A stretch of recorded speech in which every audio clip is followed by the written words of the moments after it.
Oh, Q&A. Oke, kita silahkan kita berdiskusi. Yang pertama kali, eh, yang jelas saya akan memperkenalkan pembicara kita.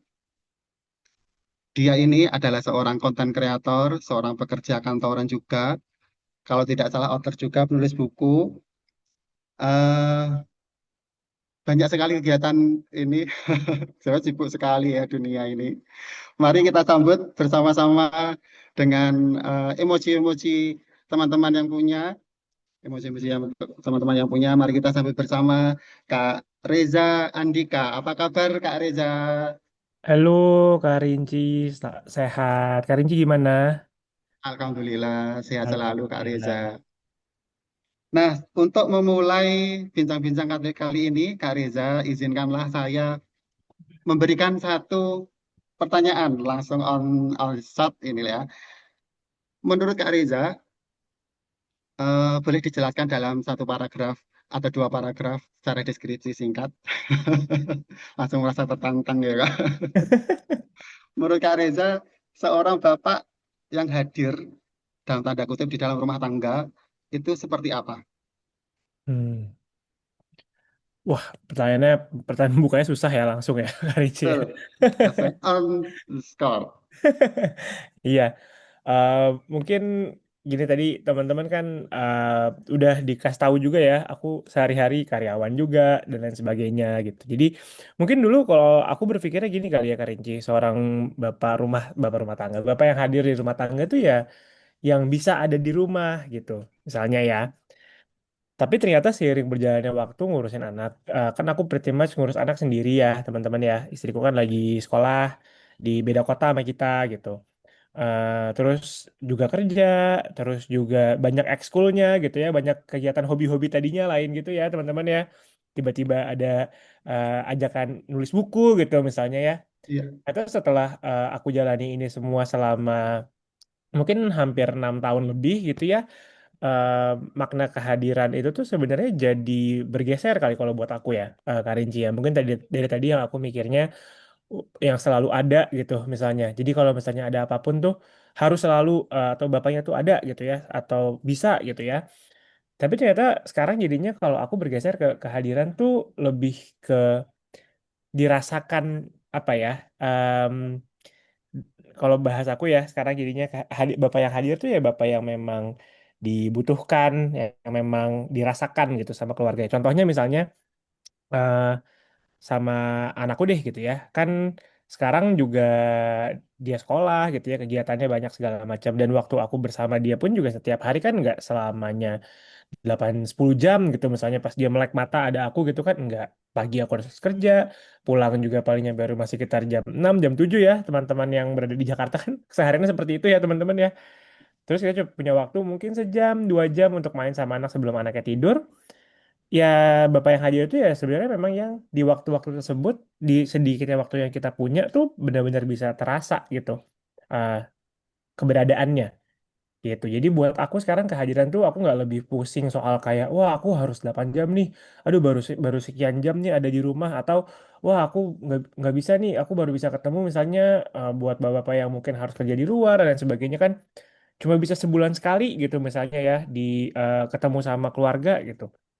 Sebenarnya bukan di kuantitasnya kali ya. Kalau buat aku sekarang tuh lebih ke di sedikitnya waktu yang kita punya, seberapa kita bisa memaknai itu si kehadirannya.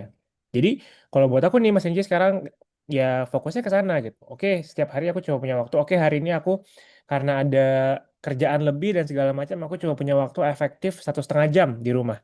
Ya udah, gimana caranya 1,5 jam itu benar-benar digunakan untuk terasa gitu ya kehadirannya buat keluarga, buat anak misalnya ya mungkin nggak main HP gitu ya, nggak nyambi ngapa-ngapain, benar-benar fokus aja. Atau kalau misalnya sama pasangan gitu misalnya di waktu yang sedikit ini apa yang paling bisa aku lakukan gitu ya. Termasuk juga mungkin buat ke diri sendiri juga gitu teman-teman. Jadi mungkin gitu ya kali ya kalau aku memaknai kehadiran sekarang gitu di 2026 ini, di usia anak aku juga sudah masuk sekolah dan segala macam, ya lebih ke sana gitu. Bagaimana memang bukan cuma waktu yang kita punya, tapi waktu yang kita punya tersebut tuh kita bikin apa gitu, kita kita buat jadi apa dan apa yang dirasakan juga gitu sama sama anggota keluarga kita kali ya. Karena kalau misalkan cuma di rumah doang kan juga bisa aja ya kita coba duduk aja, tapi anaknya juga ngapain atau misalnya pasangan kita juga ngapain kan juga sebenarnya bisa-bisa aja. Tapi ya hadir buat aku lebih ke tadi sih jadinya sekarang Mas Rinci. Ya, keren sekali Kak Reza. Dan itu jarang terjadi Kak Reza di tahun-tahun ini ya.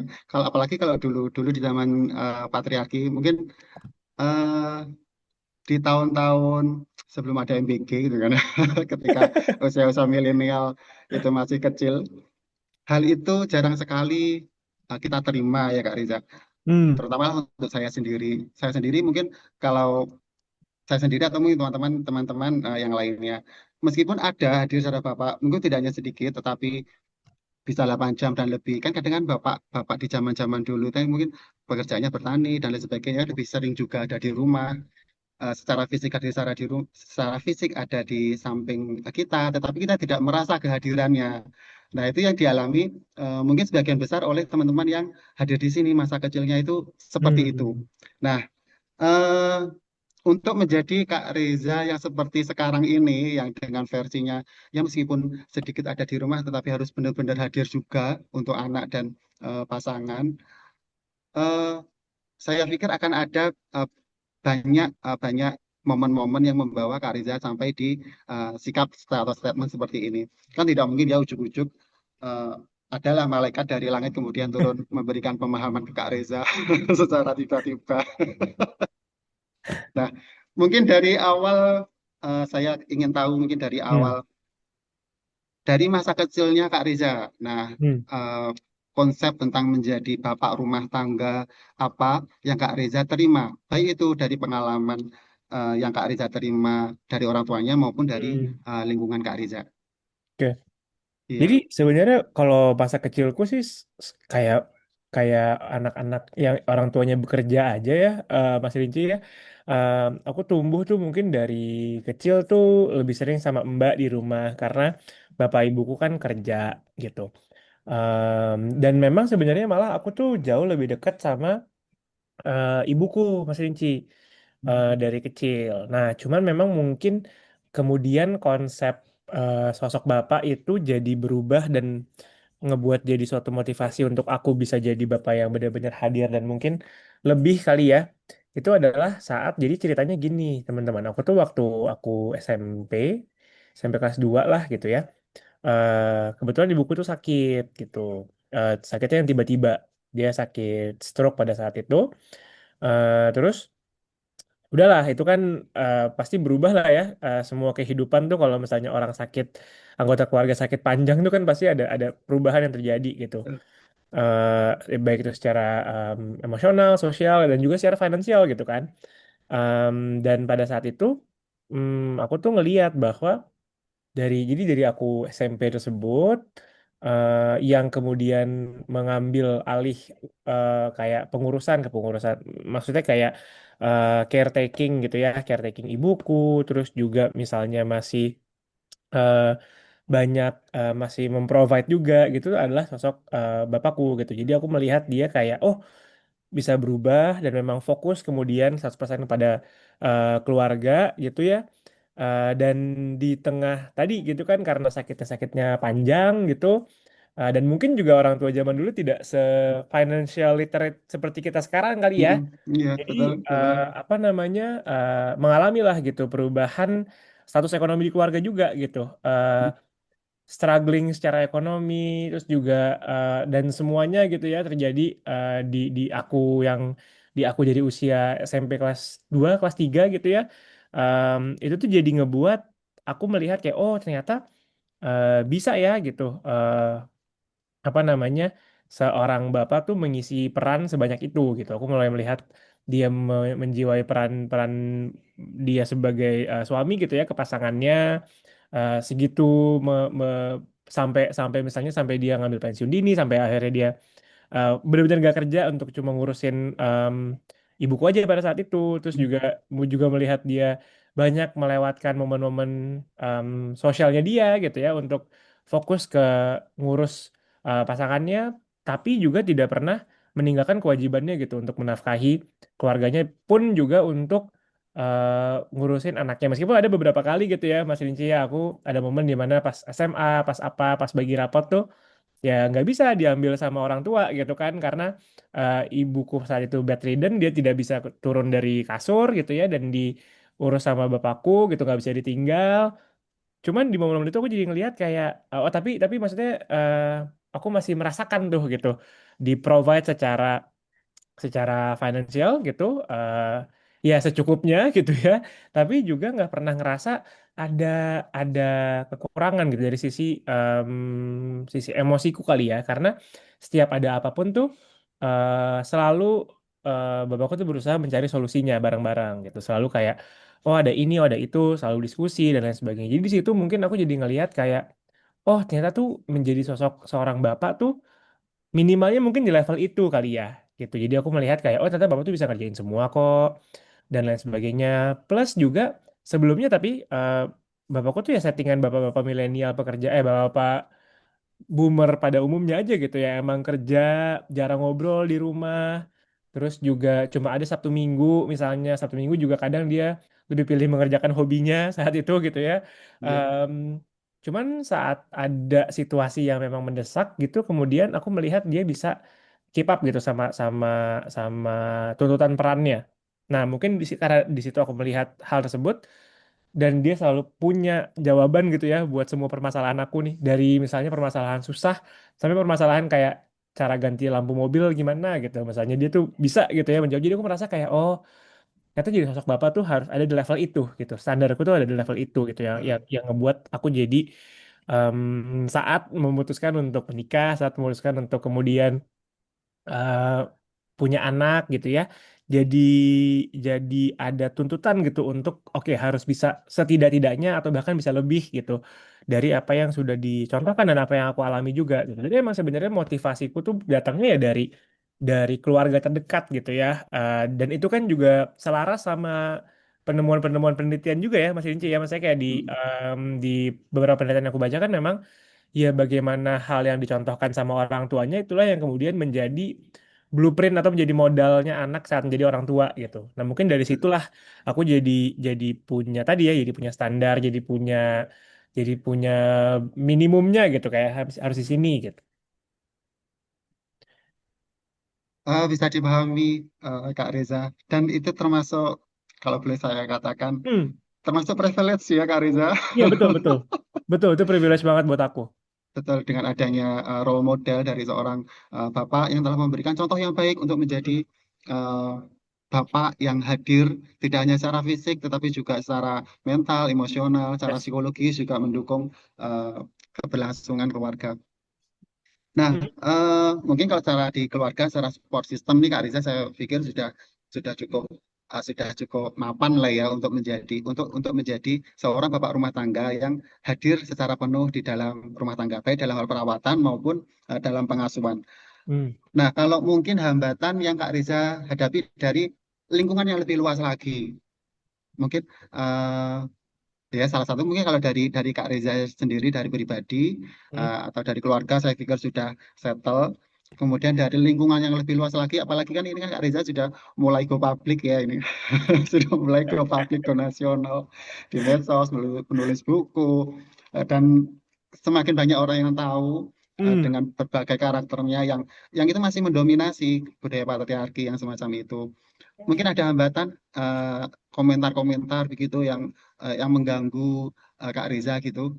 Kak, Kalau sebenarnya kalau menurutku ya Mas, karena tuh kita laki-laki, sebenarnya gini, kayak ya ini tuh jadi ada sedikit benefitnya dari si patriarki buat kita nih, misalnya buat kita yang memperjuangkan kesetaraan gitu ya.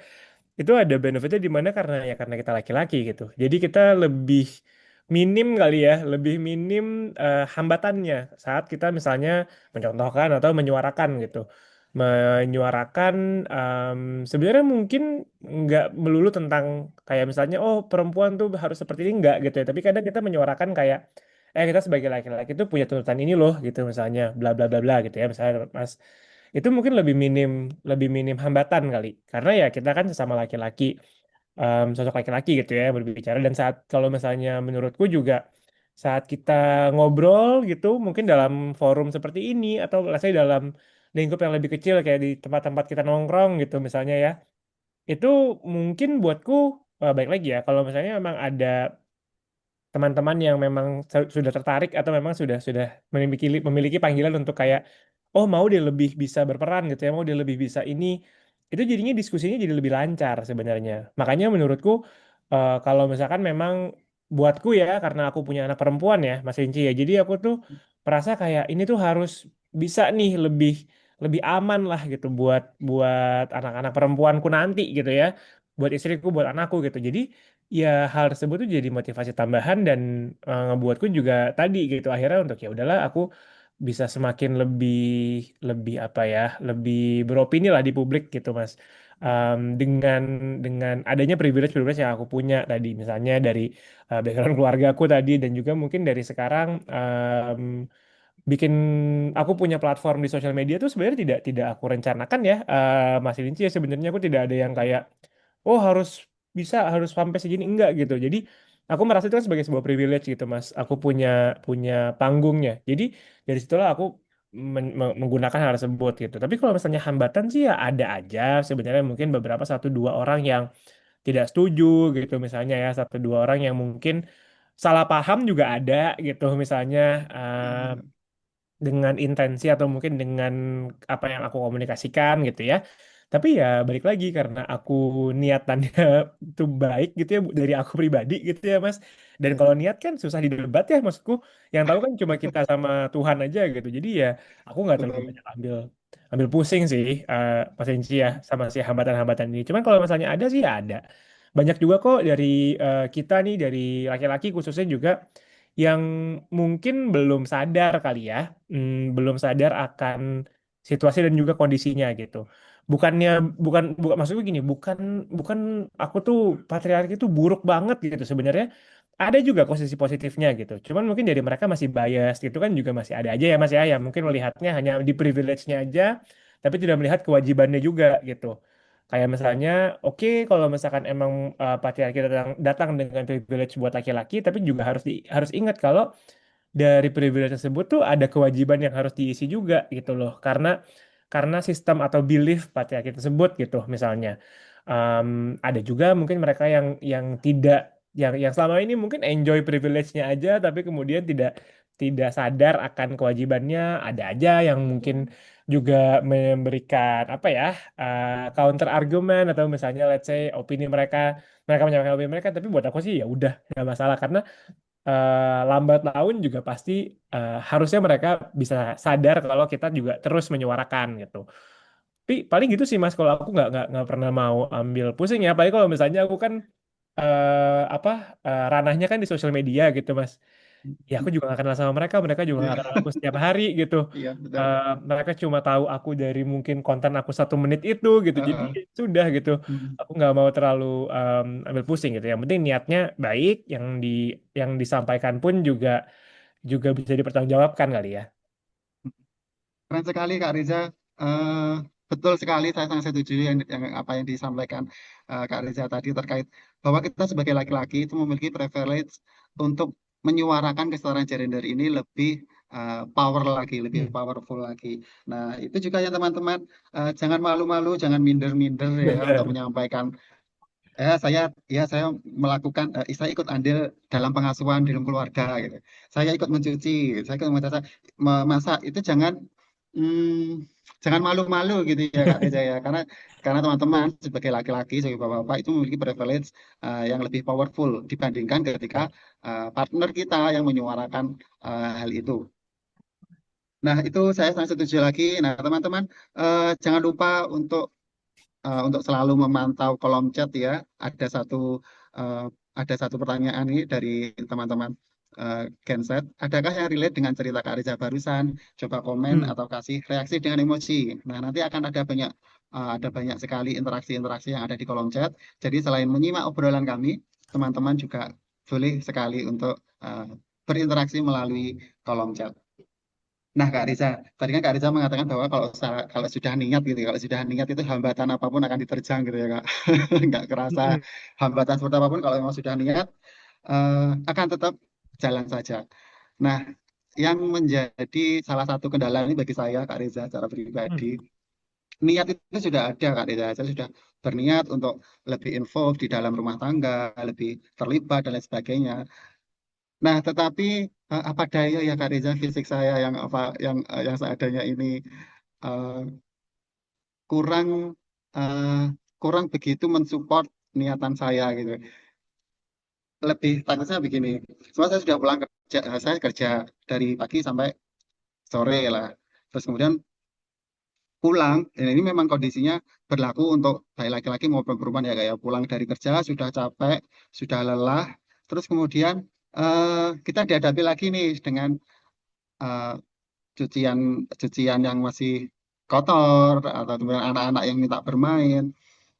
Nah, kalau dari Kak Reza sendiri bagaimana ini menjaga energi kita agar tetap tetap on ini dari pagi sampai sore pulang kerja, terus kemudian lanjut dengan anak-anak, dengan keluarga sampai malam. Apa nggak ada capeknya gitu Kak Reza? Mungkin ada tips-tipsnya itu agar tetap berenergi gitu Kak Reza. Oke, sebenarnya mungkin menurutku yang paling pertama, kenapa penting buat Bapak tuh berolahraga rutin ya Mas ya, menurutku. Oh, berolahraga gitu. Jadi mungkin aku juga merasakan sendiri kali ya. Sebelumnya tuh aku nggak terlalu rutin olahraga. Mungkin dulu dulu tuh rutin, terus kemudian punya anak, terus ngurus anak, jadi udah lupa kali ya. Merasa kayak kayaknya nggak ada waktunya deh gitu buat buat ini ya, buat olahraga. Tapi ternyata Mm-mm. untuk membersamai keluarga tuh ya juga butuh fisik yang terus dijaga sih menurutku ya. Betul. Karena saat kita apa namanya mensupport lah, mensupport apa yang ingin kita tuju dengan fisik yang kita jaga tuh akan membantu. Itu yang pertama. Itu aku udah merasakan bedanya antara sebelumnya aku nggak mikirin itu sama sekali, terus juga sekarang aku udah rutin olahraga 4 sampai 5 minggu sekali, 5 kali seminggu, sorry. Itu ada perubahan gitu. Aku punya daya tahan tubuh yang lebih bagus dan lain sebagainya. Lagi kita sebagai bapak kan juga harusnya menurutku kita harus saling ini ya. Ya memang sehat itu kan di tangan Tuhan, tapi kita harus sebisa Betul. mungkin tuh menjaga diri kita untuk nggak sakit gitu menurutku ya.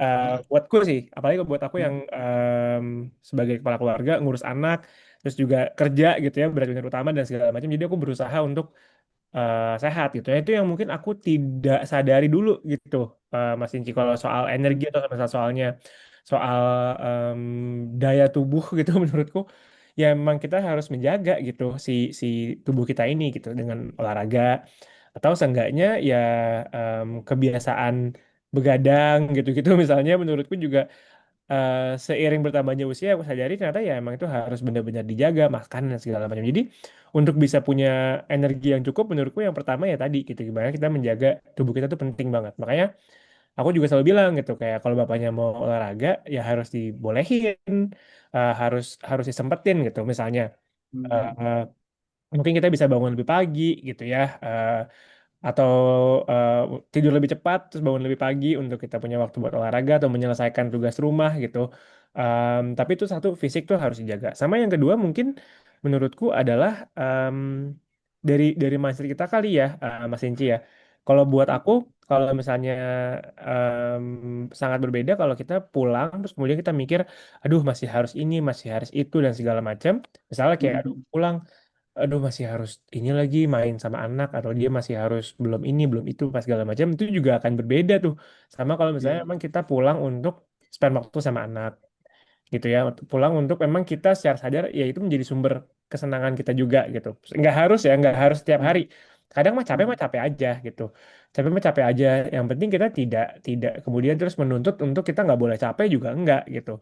Cuman buat aku kalau aku sekarang lebih banyak jujur aja sih Mas kalau misalnya pulang terus aku capek gitu aku ya akan bilang boleh nggak sih mainnya kita main ini dulu yuk hari ini atau main itu dulu yuk karena capek gitu misalnya fisiknya capek tapi kalau misalnya lagi punya fisik yang nggak capek terus juga lebih luang waktunya ya kita bisa main yang lebih apa ya lebih fisik gitu misalnya yang lebih lebih jor-joran mainnya tuh bisa. Ah, iya. Jadi menurutku ya tadi sih Mas, selain menjaga daya tahan tubuh secara fisik ya kita juga harus mindset kita juga harus beda gitu. Jangan jangan jadinya itu sebagai sebuah beban kali ya, tapi memang sebagai Mm. sebuah rutinitas aja kayaknya menurutku. Dan kalau emang capek, lagi nggak mau ya nggak apa-apa. Mungkin kita bisa jujur aja daripada kita tahan-tahan-tahan terus nanti malah meledak gitu karena kitanya nggak mau merasakan si capek tersebut gitu misalnya. Itu yang buat aku sih berhasil ya kak ya sampai saat ini sih aku seperti itu sih Mas Enci. Luar biasa Kak Riza. Kalau boleh saya rangkum Hmm. lagi menjadi poin-poin. Yang pertama olahraga. Jadi harus benar-benar ya teman-teman nyempetin olahraga. Jangan malas-malas buat olahraga. Bahkan Kak Reza yang sebegitu padat jadwalnya, sebegitu repotnya, itu bisa loh sampai 5 kali seminggu. Nah, kita juga harus bisa ya. Itu olahraga. Yang kedua adalah jangan begadang. Dan kalau memang sedang capek, kondisi fisik capek, emosional capek, ya jujur saja nggak apa-apa, belum bisa bermain dengan anak-anak, belum bisa ikut terlibat dalam perawatan domestik, nggak apa-apa untuk sekali tempo. Nah, yang saya juga tertarik sekali Kak Reza, tadi Kak Reza menyebutkan eh, mindsetnya kita itu, nah kita kan untuk selalu berenergi juga ya, harus juga mengatur mindset. Jadi jangan dianggap pengasuhan ini sebagai sebuah beban gitu ya tadi disampaikan oleh Kak Riza, tetapi juga uh, apa namanya, bukan beban tetapi juga sebuah kebutuhan. Nah, menjadi sumber kesenangan begitu quote unquote saya kutip dari pernyataan Kak Riza. Hmm. Dari sumber kesenangan itu mungkin boleh diceritakan lagi Kak Reza, adakah momen-momen itu ketika selama pengasuhan Kak Reza dengan putrinya itu yang menjadi, nah, ini benar-benar sumber kesenangannya Kak Reza, menjadi suatu momen yang bermakna, yang Kak Reza rela nih nggak ambil project untuk merasakan pengalaman seperti itu. Ada mungkin Kak momen kebersamaan seperti itu? Ada sih, ada banyak banget teman-teman. Ya. Mungkin Hmm. aku kalau sebut satu spesifik tuh agak susah karena sebenarnya banyak banget hal yang aku pilih untuk aku lewatkan kali ya. Dan lebih pilih untuk sama anak. Contoh contoh paling sederhananya adalah banyak banget teman-temanku sekarang udah ngambil peluang ini, peluang itu gitu. Mungkin yang paling baru buat aku adalah ada peluang untuk relokasi nih dari aku jadi jadi pekerja asing gitu ya. Tapi akhirnya aku pilih untuk enggak dulu karena eh, apa ya? Karena menurutku kalau aku pergi sama anakku relokasi keluar gitu, terus berdua doang, kayaknya akunya mungkin bisa gitu ya. Aku ngerasa mungkin aku bisa aku kuat-kuatin gitu. Bisa lah aku ngurus anak, aku kerja dan segala macam. Atau di luar juga misalnya support support pemerintah negara tersebut misalnya untuk seorang pekerja juga banyak gitu misalnya ya. Em, Akses ke daycare sekolah banyak gitu sebenarnya bisa kalau dipikirin cuman karena aku suka berpikir tapi kalau misalnya ini keputusannya diambil gitu akan anak-anakku umur 5 tahun harus belajar adaptasi di negara baru dengan teman-teman baru dengan jauh dari keluarga gitu di situ aku sadar kayak ternyata apa yang aku perusahaanku kan akan berdampak juga sama keluarga anak gitu kan dan akhirnya yang aku pilih ya lebih memilih untuk ya supaya masa kecil anakku bisa apa ya em, lebih bukan lebih mudah tapi lebih lebih stress free kali ya gitu dibandingin em, misalnya kalau kita sekarang meskipun kita juga nggak tahu ya peluangnya mungkin bisa lebih bagus di sana bisa juga enggak. Em, tapi yang udah pasti kan adanya tekanan tersebut gitu yang menurutku pasti butuh penyesuaian dan butuh pasti bakal bakal dilalui sama sama anakku yang mungkin pasti masih bisa aja berhasil gitu ya Mas ya bisa aja pasti kita sama-sama bisa berhasil beradaptasi itu masih mungkin banget cuman kayaknya kalau ikut timbang-timbang lebih banyak positifnya kalau nggak diambil gitu misalnya ya banyak pasti bakal banyak hal-hal seperti itu gitu cuman baik lagi ya kalau buatku kembali lagi ke ya sebenarnya kita tujuannya apa sih gitu tujuan kita sebagai bapak tujuan kita sebagai kepala keluarga sebagai pencari nafkah utama deh sebenarnya gitu kayak tujuan utamanya tuh apa sih gitu tujuan utamaku sih ya supaya bukan cuma anakku bisa punya kehidupan yang layak tapi kan juga supaya kita di masa tua nanti sampai tua nanti masih bisa bersama-sama gitu kan jadi kadang aku suka mikir kayak ya kenapa harus nunggu di masa tua gitu kalau kita bisa bersama-samanya sekarang kalau kita bisa merasakan itu sekarang gitu. Kenapa harus nunggu kaya gitu misalnya atau kenapa harus nunggu punya waktu banyak gitu. Kalau misalnya kita bisa bisa bikin waktunya sekarang, bisa fokusnya itu sekarang, ya kenapa enggak gitu. Jadi makanya banyak banget mas sebenarnya apa ya, peluang-peluang yang aku lewatkan, ajakan-ajakan yang aku lewatkan karena memang nggak sesuai, bukan nggak sesuai ya, tapi nggak, tapi ya dengan pengorbanan dari keluarga dan juga anak juga gitu. Mungkin kalau dalam kondisiku kan, istriku kan lagi sekolah ya mas ya. Jadi ya akan susah dan akan menambah beban dari si anaknya juga. Jadi ya gitu. Jadi banyak sih mas sebenarnya yang memang ditinggalkan gitu ya, yang tidak dipilih. Tapi apakah menyesal? Sebenarnya ya enggak juga gitu. Karena eh, tadi gitu tujuannya kan ujung-ujungnya ya aku pengennya kembali ke keluarga gitu ya. Prioritas utamaku ya keluarga gitu, anakku, istriku, orang tua gitu ya. Em, jadi keputusan apapun yang diambil mungkin ada rasa sedihnya, mungkin ada rasa kadang-kadang suka mikir kalau aja dulu ini, kalau aja dulu itu. Cuman kembali lagi ya, aku selalu mempertanyakan lagi, ya emang tujuannya buat apa gitu. Kalau emang tujuannya adalah buat keluarga dan memang sekarang keluarga kita baik-baik aja gitu misalnya ya dari keputusan tersebut, dan ya kenapa kita harus nggak bahagia gitu. Kembali sih kalau aku sih sebenarnya akan ke sana. Jadi ya tapi emang jadi jadi orang tua tuh seperti itu kali ya Mas Cinci ya rasanya ya. Itu yang mungkin jadi aku jadi mengerti gitu posisi ibu bapakku dulu gitu kali ya. Oh ya emang mungkin Iya. ini rasanya ya seperti ini gitu. Dan oh aku juga selalu bilang gini Mas Cinci, yang namanya jadi bapak tuh ya pasti bakal merasa menyesal menurutku. Dalam konteks pengasuhan, dalam konteks membersamai anak tuh, yang namanya bapak tuh pasti akan menyesal. Setiap hari aja mungkin kita bisa menyesal. Menyesal kita nggak pulang lebih awal, menyesal kita nggak ikut main futsal juga bisa aja misalnya gitu ya. Pasti kita akan merasa menyesal, tapi kita tinggal pilih aja mau menyesalnya kapan.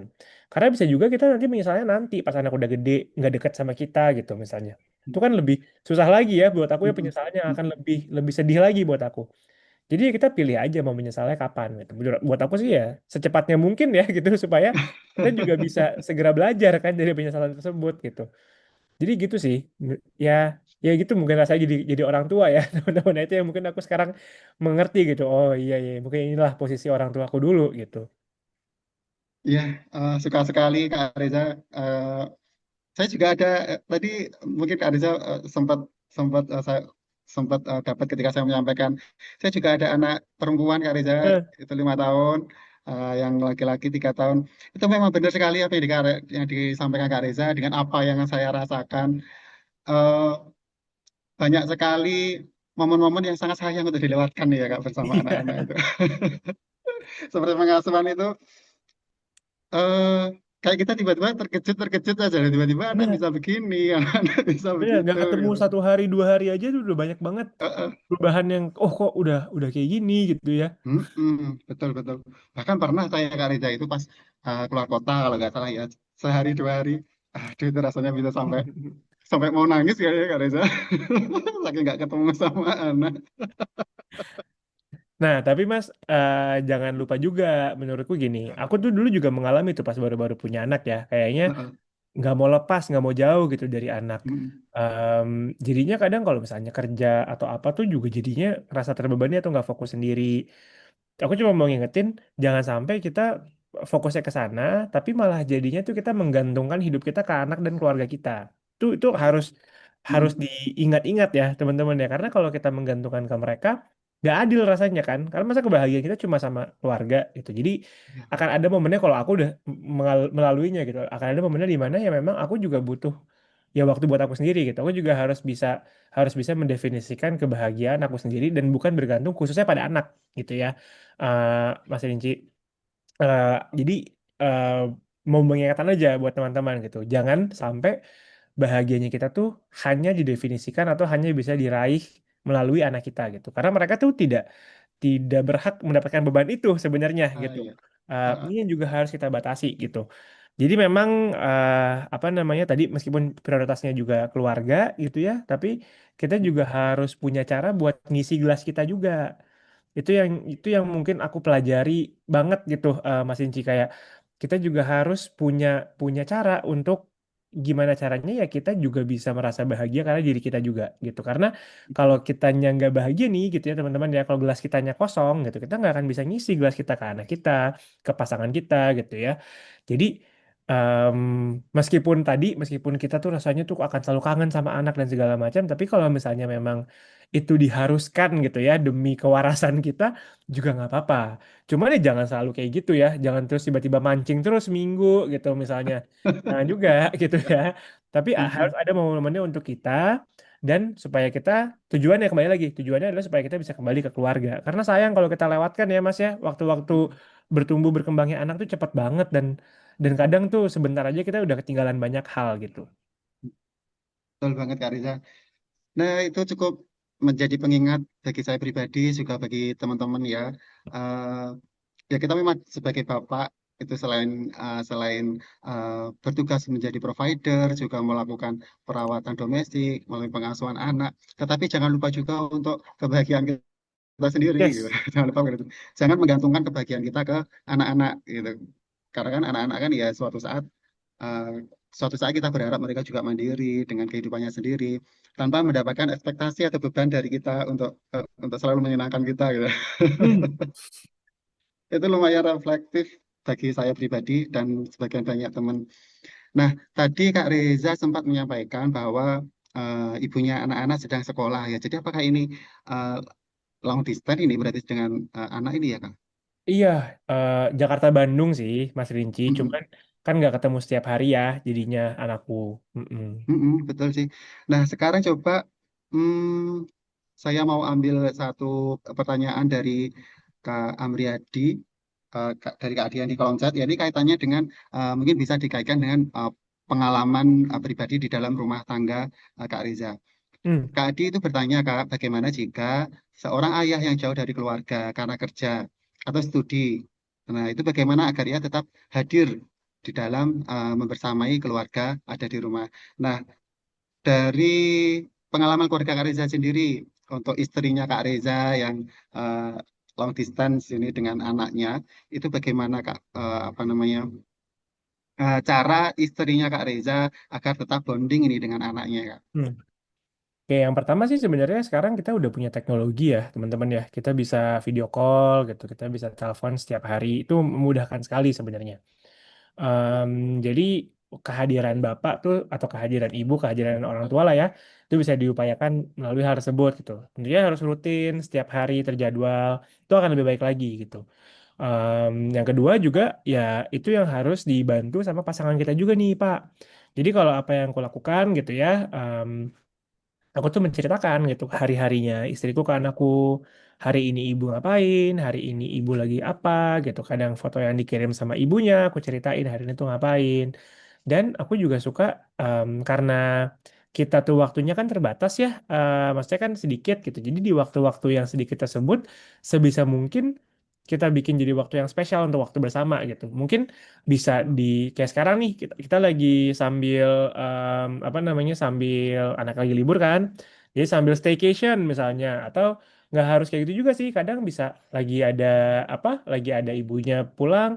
Kita coba yuk jalan-jalan naik Transum gitu misalnya naik bis atau naik apa. Kita bikin pengalaman-pengalaman yang memang kalau bahasanya apa ya? Core memory kali ya, core memory-nya anak gitu ya. Memang unik yang memang berbeda gitu. Jadi hal tersebut tuh jadi apa ya? Jadi dinanti-nantikan juga sama anak dan lain sebagainya.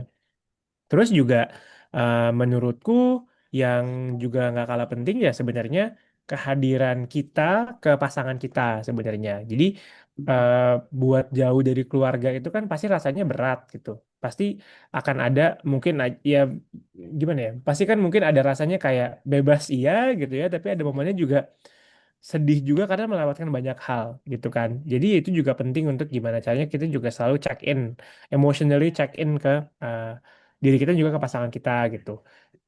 Berempati lah, berempati sama pasangan dan lain sebagainya itu juga sebenarnya sangat-sangat penting karena meskipun rasanya atau terlihatnya tuh enak gitu punya waktu me time-nya banyak, tapi mungkin buat orang yang sudah berkeluarga kayaknya atau mungkin sudah punya anak bisa kita sepakati kalau sedihnya juga banyak gitu ya jauh dari anggota keluarga jauh dari anak gitu kan. Jadi emang mau nggak mau ya memang harus saling menguatkan tuh antara pasangan. Itu sih menurutku yang harus harus dijaga. Itu pembelajaran yang paling sulit gitu aku dapatkan.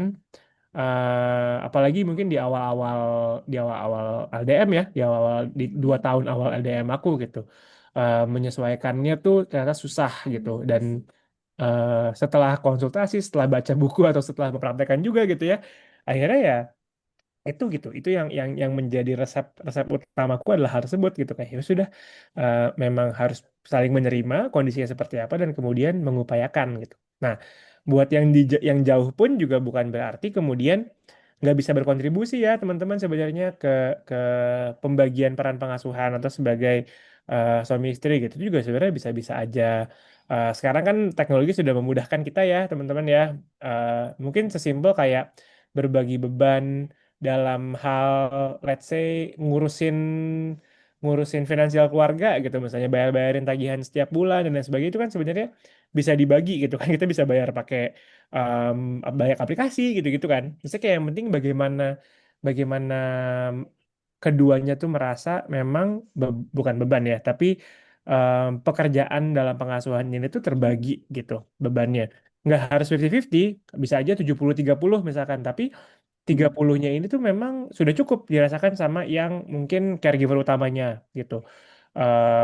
Selain tadi ya teman-teman ya, selain tadi kita juga mengupayakan kehadiran kita di anak hampir setiap harinya, tapi juga kita tuh menurutku juga penting untuk bagaimana juga membagi em, beban tadi ya, membagi beban tadi sama pasangan. Gimana pun caranya, gimana pun kesepakatannya kan tergantung rumah tangga masing-masing juga.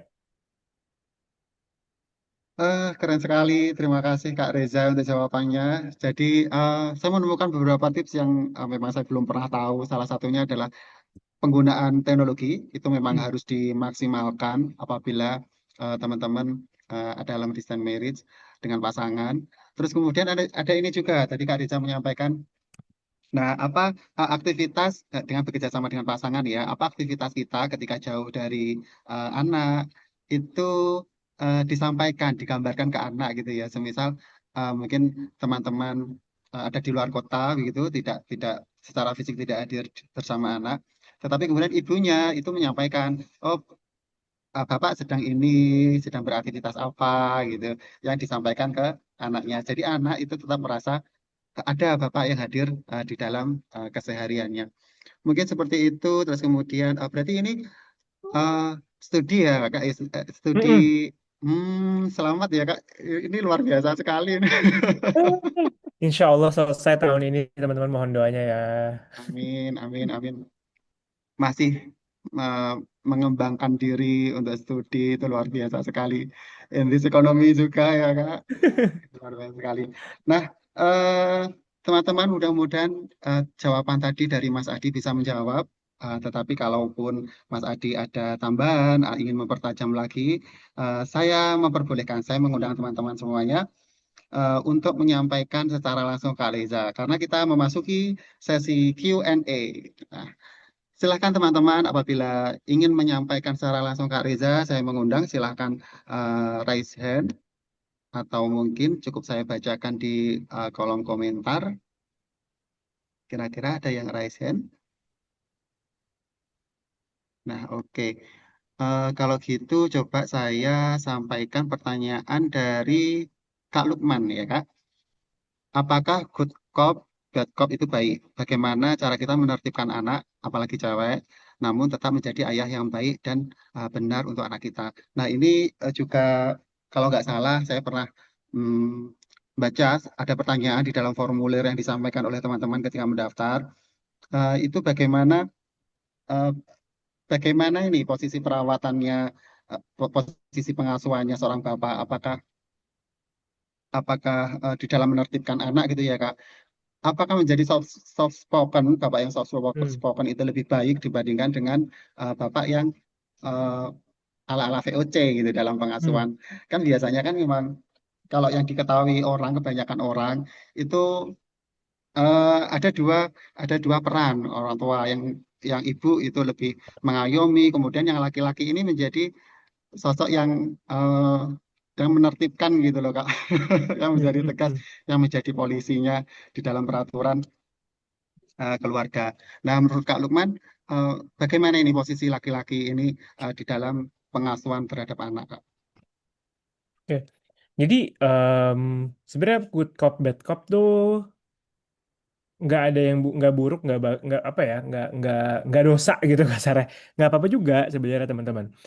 Mungkin menyambung sama tadi yang Mas Yenci bilang gitu ya, kayak apakah harus soft spoken selalu atau gimana sih, VOC itu boleh nggak sih gitu ya?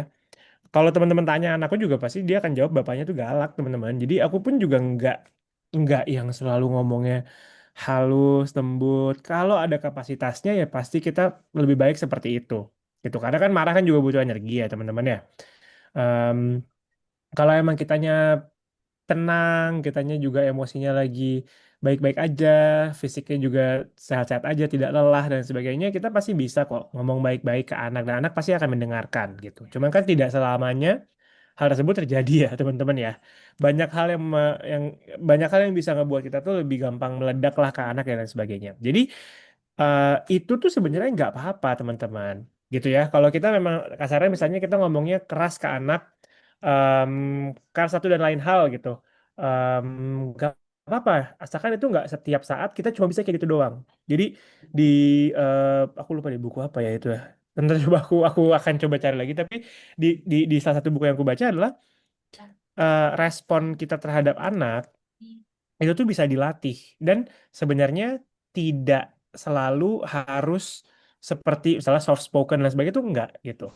Jadi dan juga kita harus bisa bedain gitu. Parenting yang memang kita otoritatif berarti parenting yang kita atau gentle parenting deh kita nyebutnya gentle parenting gitu ya. Gentle parenting itu berbeda sama parenting yang permisif gitu. Permisif itu alias semuanya tuh dibolehin. Anaknya mau ngapain aja tuh kita kita iyain, kita okein gitu. Enggak kayak gitu gitu. Tapi ada juga parenting yang memang sifatnya tuh otoritatif, di mana memang kita tuh jelas batasannya apa. Kita punya disiplin. Bahkan di praktik Montessori mungkin orang juga banyak bilangnya kan, oh kalau Montessori itu terserah anaknya gimana ya, apa segala macam ya. Sebenarnya tuh enggak. Memang kita mau anak itu bisa apa ya memilih pilihannya dan juga melakukan apa yang dia pilih. Tapi pilihannya itu tuh udah kita tentukan sebelumnya kasarnya. Jadi salah satu pilar Montessori itu ada sebutannya prepared environment atau lingkungan yang udah disiapin. Jadi kalau teman-teman masuk ke sekolah Montessori itu biasanya di rak-rak itu kan anaknya tuh kelasnya tuh isinya rak gitu ya, dikelilingi rak gitu kan, letter L biasanya. Rak itu isinya adalah aparatus-aparatus atau dalam tanda kutip mainan-mainan Montessori-nya gitu ya. Atau alat-alat belajar Montessori tersebut gitu. Nah, si alat-alatnya itu udah ditentuin dulu sebelumnya teman-teman. Jadi anak saat masuk memang dia dipersilakan buat memilih apa yang mau dikerjakan saat itu. Nyambungnya apa sih di kehidupan sehari-hari gitu ya. Jadi sebenarnya gitu ya teman-teman, tetap ada batasannya, tetap ada disiplinnya. Kita apa yang menjadi batasan kita ke anak kita gitu. Kalau batasanku adalah selama itu tidak berbahaya dan tidak menyakiti diri sendiri ataupun orang lain, ya aku akan silakan gitu. Nah ini kan luas sebenarnya ya teman-teman ya. Membahayakan diri sendiri kan juga misalnya pergi berenang 2 jam tapi nggak mau makan setelahnya itu kan bahaya ya kan? Jadi itu nggak boleh gitu dan itu clear aku jelaskan dan aku kasih tahu kenapa. Misalnya nggak boleh berenang dulu, aku kasih tahu alasannya karena kamu belum makan karena ini bahaya gitu kan membahayakan, ada risiko berbahaya. Jadi kalau mau pilihannya ada dua, mau berhenti berenang atau kita mau makan gitu. Mau yang mana pilihannya? Jadi sebenarnya mendisiplinkan itu tuh bisa kayak gitu ya, teman-teman ya. Kita kasih tahu kita pertama datang dulu dengan pakem yang jelas gitu. Dan ini tuh pun juga bisa beda-beda setiap keluarga. Kan tergantung tergantung ini juga ya, tergantung situasi dan juga kondisi juga gitu, teman-teman. Misalnya buat teman-teman yang di negara 4 musim gitu misalnya pasti kan punya aturan atau punya pakem yang pasti akan berbeda sama kita yang di negara 2 musim misalnya atau bahkan yang di Jakarta sama yang di di kota dan mungkin lebih lebih lebih di suburban gitu misalnya itu kan pasti akan punya pakem yang berbeda jadi akan tergantung lagi setiap keluarga lagi akan seperti apa yang menjadi aturan utamanya gitu dan dalam dalam mendisiplinkannya kalau misalkan sesekali kita masih kelepasan marah dan segala macam karena kita dulu kebiasa digituin, itu wajar-wajar aja. Di em, di di buku The Book You Wish Your Parents Had Read gitu ya, karyanya seorang psikologis juga dia bilang gitu bahwa ada yang namanya ada yang namanya rupture sama repair. Jadi dalam hubungan itu kasar itu kita bisa ada luka sobek gitu teman-teman, tapi di hubungan orang tua dan anak itu selalu bisa di repair, selalu bisa diperbaikin. Anak kita misalnya takut atau sedih karena kita bentak, kita bisa minta maaf dan juga memperbaiki cara kita bicara sebagai bentuk repairnya, sebagai bentuk memperbaikinya gitu. Jadi kalau sekali dua kali kita marah sama anak segala macam ya itu oke. Yang penting kita mau memperbaiki gitu. Jangan kemudian kita nggak pernah selesaikan hal tersebut gitu ya. Mungkin dulu orang tuaku kayak gitu ya. Yang aku rasakan adalah ya orang tua nggak pernah minta maaf kalau misalnya dia menyakiti hatiku atau misalkan dia ngomongnya yang bikin nggak enak gitu ya. Atau dia bentak-bentak nggak pernah minta maaf. Atau mungkin kalau zaman dulu kan kita masih merasakan corporal punishment ya, hukuman-hukuman yang masih dipukul lah, dikunci di kamar mandi lah, disabet sabuk lah gitu misalnya. Betul. Nggak pernah ada penutupnya, nggak pernah ada penyelesaiannya. Tapi kalau sekarang tuh bisa kok kita selesaikan, kita bisa jelasin, kita bisa ceritain. Oh, Bapak tuh marah karena ya Bapak tadi tuh sangat khawatir gitu. Kamu nggak mau ini dan segala macam. Bapak marah karena Bapak ngomongnya tuh bentak karena Bapak ngerasa kamu nggak dengerin Bapak. Udah dua tiga kali Bapak bicara tuh kamu nggak dengerin Bapak gitu. Dan Bapak minta maaf gitu. Dan I say sorry for that gitu. Kita harus minta maaf karena ya dibentak dimarahin kan nggak enak ya teman-teman rasanya gitu. Nggak perlulah aku takut-takutin kayak kalau dibentak itu apa saraf otak anak itu rusak sekian. Menurut aku kayak nggak usah kita mikirnya ke sana. Kita dibentak aja kan nggak enak rasanya kan gitu. Itu adalah pengalaman yang tidak enak. Jadi ya kita harus minta maaf gitu. Dan nggak apa-apa, nanti anak kita pun juga akan kembali atau apa ya, menjadi cerminnya gitu. Dia juga akan kalau ada apa-apa ya dia akan minta maaf, dia akan disiplin dengan dirinya karena tadi batasannya jelas dan kita juga menegakkan batasan tersebut. Selain dengan cara tadi ya bicaranya kan baik-baik, menjelaskan juga apa yang kita rasakan, menjelaskan juga kenapa kita larang misalnya. Yang paling penting dan jangan sampai lupa adalah juga kita mencontohkan teman-teman. Kita mau disiplin, anaknya bangun setiap pagi sholat subuh jam setengah lima pagi, ya kita bangunnya juga jam segitu, atau bahkan lebih pagi lagi gitu. Atau kita mau anaknya itu kalau makan nggak sambil nonton TV, anaknya mau kalau misalnya kita mau anaknya itu kalau em, dikasih tahu sekali langsung dijalanin. Ya kalau anak kita minta sesuatu sekali, ya kita langsung jalanin dan itu kita terus rutinin gitu. Nanti itu pun juga akan terbentuk juga ritmenya, polanya juga akan sama. Karena ya anak kita ya gimana kitanya juga gitu ya teman-teman. Kayak contoh sederhananya aja. Bayi gimana cara tahu nama dia adalah nama dia sih gitu. Itu kan karena dipanggil mulu sama kita. Itu kan karena ada kebiasaan yang kita bangun sebagai orang tua gitu. Itu juga sama. Jadi kembali lagi teman-teman, sebenarnya dalam mendisiplinkan ya seperti tadi gitu ya. Dan kalau mau pakai good cop bad cop ya silakan. Tapi menurutku ya nggak harus selamanya gitu. Karena kalau misalkan selalu good cop bad cop nanti ya akan terpatri tuh. Oh kalau sama ibu good cop. Kalau sama bapak galak di bawah bad cop gitu ya. Nanti dia akan terbentuk persepsinya demikian.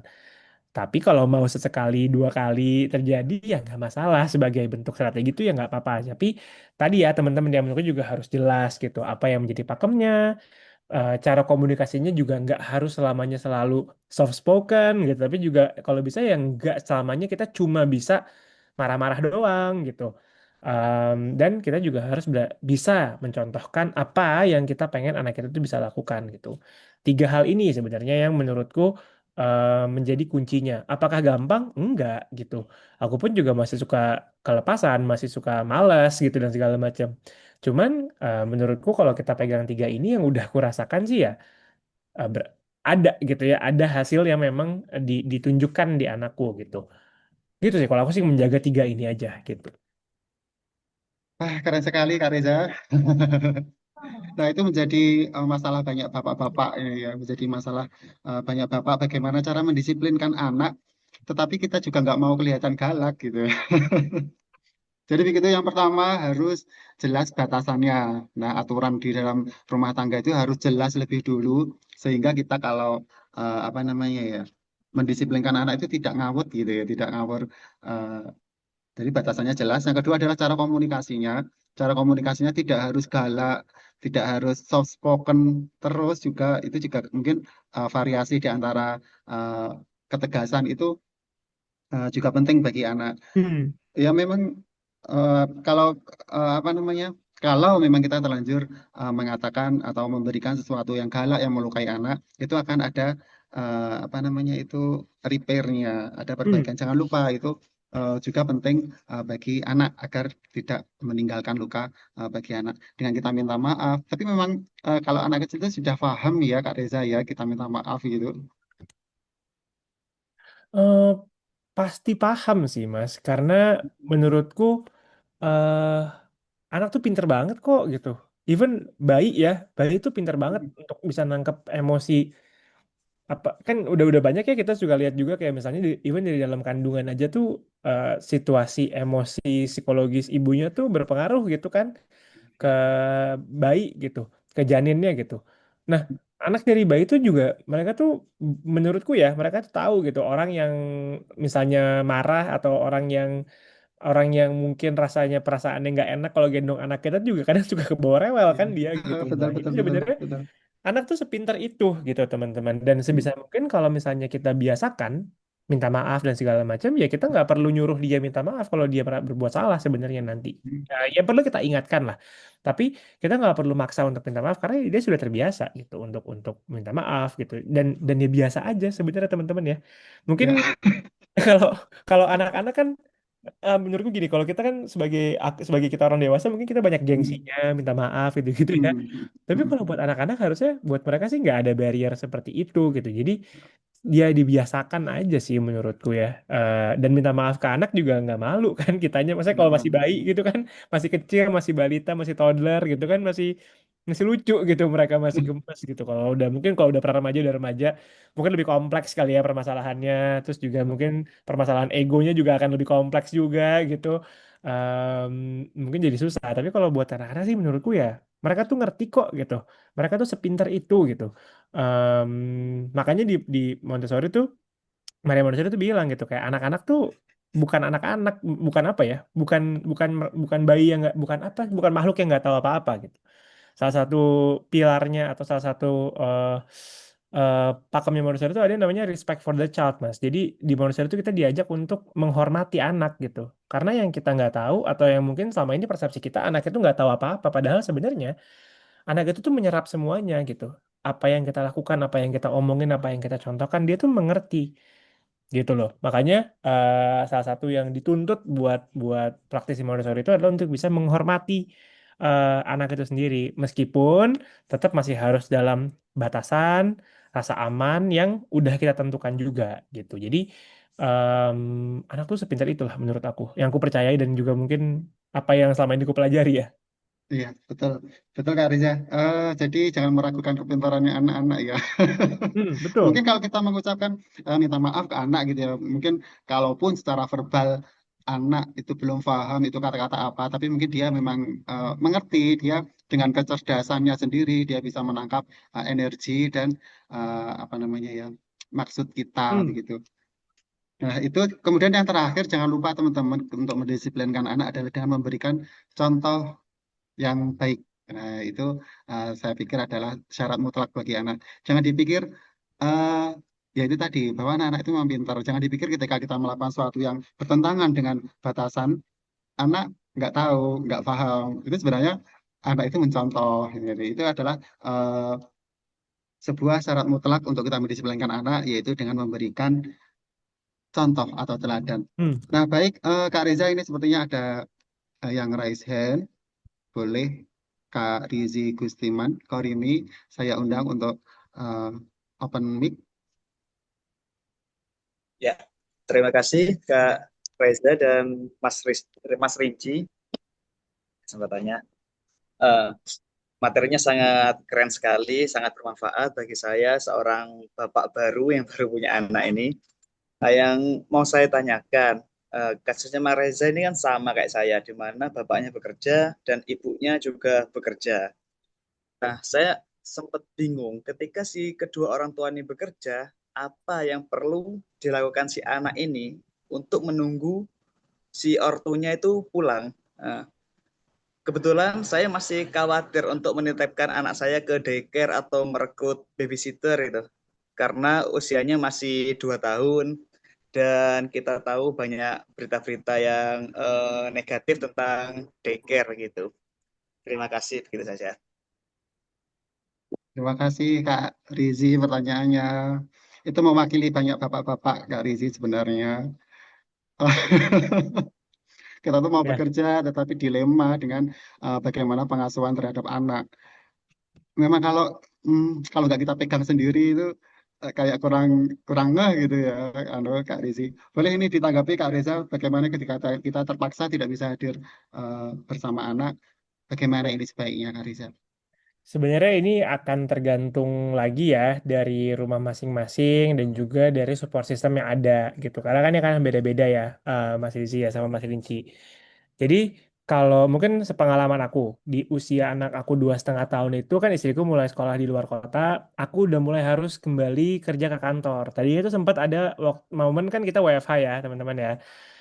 Terus aku udah harus mulai kantor setiap hari hari. Dan apa yang aku lakukan adalah cuman kan di aku karena ada support systemnya ya, orang tua aku rumahnya deketan, aku juga tinggal ya bersama orang tua, terus juga bisa ada rezekinya buat meng-hire helper di rumah gitu ya. Jadi yang dilakukan ya udah dia ada di rumah bermain sampai aku pulang gitu. Dan kalau di kasusku ya aku kemarin memutuskan untuk menyekolahkan di usia 2,5 gitu. Dia ikut ada beberapa kan yang udah bisa masuk tuh anaknya ya. Di aku jadi anakku sudah sekolah dari usia 2,5 sampai dia sekarang usianya udah 5,5 tahun jadi udah sekolah gitu. Eh Playgroup ya apa sih playgroup A, playgroup B, sekarang TKA dia mau ke TKB. Jadi karena opsinya saat itu aku tidak punya pilihan lain nih, Mas Rizky. Pun tapi demikian gitu ya, sekolah anak di usia 2 tahun itu ya cuma akan selama 2 jam, 8 sampai 10 sehari, seminggu juga paling cuma 3 kali gitu atau cuma 2 kali, jadi nggak setiap hari juga. Jadi pasti akan selalu ada kekosongan tersebut gitu. Nah, opsinya itu ada banyak sebenarnya menurutku ya. Ke daycare itu juga bisa gitu, apalagi kalau misalkan buat yang tidak ada keluarga, misalnya mungkin sama-sama merantau gitu ya, orang tuanya jauh, terus juga tidak punya support system keluarga di lingkungan pekerjaannya, atau ya tadi gitu untuk ada di rumah gitu. Cuman kan memang itu semua masih harus banyak penyesuaian, masih harus banyak em, apa ya, banyak persiapannya gitu ya. Dan risikonya tuh pasti akan selalu tetap ada sebenarnya Mas Rizie menurutku. Jadi risiko itu tuh pasti ada. Apapun itu ya, mau kita sekolahin, mau kita taruh di daycare, mau kita titip dalam tanda kutip ya ke keluarga, risiko itu pasti ada. Sehingga balik lagi menurutku yang harus kita yang bisa di manage gitu ujung-ujungnya apa? Ujung-ujungnya ya kita ekspektasi kita sebagai orang tua gitu. Karena kita kan nggak bisa selamanya, kita juga harus kerja gitu kan Mas. Bukan kita kan kerja bukan karena kita mau lari dari peran kita kan bukan gitu. Jadi yang harus diolah tuh justru itunya menurutku. Kalau aku bisa ulang gitu ya, akan sangat memudahkan hidupku saat aku bisa membingkai pikiranku tuh lebih baik lagi gitu. Kenapa sayang? Sorry bentar. Oh di tas itu? Iya, yes itu. Maaf. Jadi Ada adiknya Kak Reza ini itu anak lucu sekali gitu. dia nanya bonekanya di mana. Jadi Iya. opsinya tergantung Mas Rizie. Apa yang kira-kira menurut Mas Rizie dan juga pasangan tuh yang paling apa ya, paling manfaatnya paling banyak dan risikonya paling bisa diterima. Itu aja misalnya kayak gini, kalau kayak daycare kan kita bisa apa misalkan takut sama praktik daycare gitu. Oke, kita bisa cari meminimalisir risiko dengan cara apa sih? Oh, ada nggak daycare yang misalnya memberikan akses ke CCTV misalnya. Dulu tuh aku punya teman yang jadi sambil kerja dia sambil liatin CCTV-nya daycare tersebut terus gitu misalnya. Atau kalau misalkan mau titip ke orang tua, apa nih, let's say misalnya yang bisa meminimalisir risikonya. Oh, mungkin kita hire helper gitu ya. Kita hire helper supaya orang tua tidak merasa terbebani gitu misalnya. Itu kan bisa aja itu akan tergantung Mas, akan tergantung sama hasil diskusinya Mas dan pasangan juga gitu. Jadi kuncinya adalah menurutku dua hal. Satu tadi cari yang manfaatnya itu paling bisa optimal dalam arti manfaatnya paling banyak, risikonya paling bisa diterima. Sama yang kedua menurutku ya harus diolah juga tuh bingkai pikiran kita juga gitu. Jangan terus kita bilang kayak ya kalau kita karena kita ini nih makanya jadinya dia harus dititip di daycare gitu. Nah, nitip di daycare tuh juga sebenarnya bukan solusi atau bukan opsi yang lebih buruk juga kok Mas gitu sebenarnya gitu. Bukan bukan karena nggak tentu juga kalau misalnya kita kemudian menguruskan oke deh kalau gitu harus ada salah satu dari kita yang memang resign gitu misalnya terus habis itu dia membiarkan samanya di rumah gitu. Tapi ternyata bisa jadi juga gitu resikonya keduanya nggak happy atau orang tuanya jadi malah sering berantem misalnya gitu ya karena let's say memang kebutuhan ekonominya jadi tidak bisa tercukupi jadi banyak tension-tension yang misalnya muncul gitu bisa jadi aja kan jadi baik lagi menurutku tergantung rumahnya lagi mana pilihlah manfaat yang paling bisa paling banyak dan risikonya yang paling minim gitu. Nah, ya semoga di tempat Mas Rizi ada banyak opsinya gitu ya Mas, kan nggak bisa dipungkiri kita juga ya opsinya kan nggak banyak juga untuk mensupport orang tua pekerja ya di negara kita ini ya teman-teman ya. Cuma baik lagi tidak ada kemudian salah satu solusi yang paling benar dan nggak ada juga satu jalan yang sapu jagat gitu yang apa berhasil di aku Mas Rizie bisa patahin juga mungkin juga enggak gitu. Kembali lagi itu kan akan gimana kita sebagai orang tua dengan segala keterbatasan kita juga. Kalau dari aku sih mungkin gitu, Mas Rizie dan Mas Rinci. Terima kasih Kak Reza. Sebenarnya kita memiliki kesamaan dalam pengasuhan ini dan diuntungkan karena sendiri saya juga bekerja, Hmm. tapi ada mertua sebagai support system Hmm. yang membantu pengasuhan ini menjadi lebih aman dan nyaman begitu. Nah, tetapi memang mungkin keluarga dari Kak Rizi, keluarga dari teman-teman yang lain tidak seberuntung kita gitu Kak Reza. Untuk support system itu tidak selalu ada, sebenarnya opsi-opsi itu juga tidak cukup banyak untuk dapat dipilih dengan baik. Tapi memang begitu Kak Rizi dan teman-teman, eh, setiap keluarga memang apa namanya ya, selalu memiliki tantangannya sendiri-sendiri begitu. Dan Tuh, tidak ada keluarga yang sempurna ya Kak Reza. Kita harus nggak ada, memanage ekspektasi itu. nggak Ya ada kan? teman-teman. Mm-mm. Kalau maunya sih kita selalu membersamai anak, terus kemudian uang bisa tiba-tiba masuk ke saldo rekening kita, ya. Inginnya sih yang sempurna-sempurna. Tapi memang kehidupan tidak seperti itu.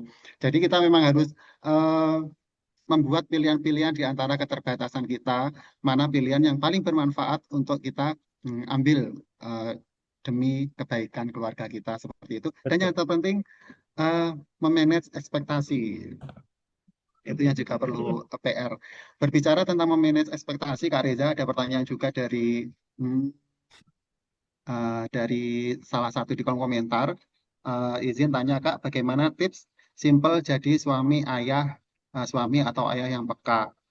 Nah, kita kan mengelola mindset sebagai suami atau ayah yang peka itu kan kadang-kadang juga tidak mudah ya kayak apalagi kita sudah lahir berapa tahun, mungkin dari kita lahir sampai sekarang mungkin 20 tahun, 30 tahun, 40 tahun dengan eh, dengan berbagai fenomena yang membentuk karakter kita menjadi eh, kurang peduli mungkin begitu apa namanya. Tapi kemudian ketika menikah tiba-tiba harus peka dengan anak, dengan pasangan. Nah, itu mungkin ada tipsnya Kak untuk memindah mindset seperti itu Kak. Sebenarnya aku selalu percaya sih Mas kalau EQ gitu ya, emotional kecerdasan emosi itu bisa dilatih gitu. Em, Mungkin aku bisa bilang aku punya privilege-nya begini.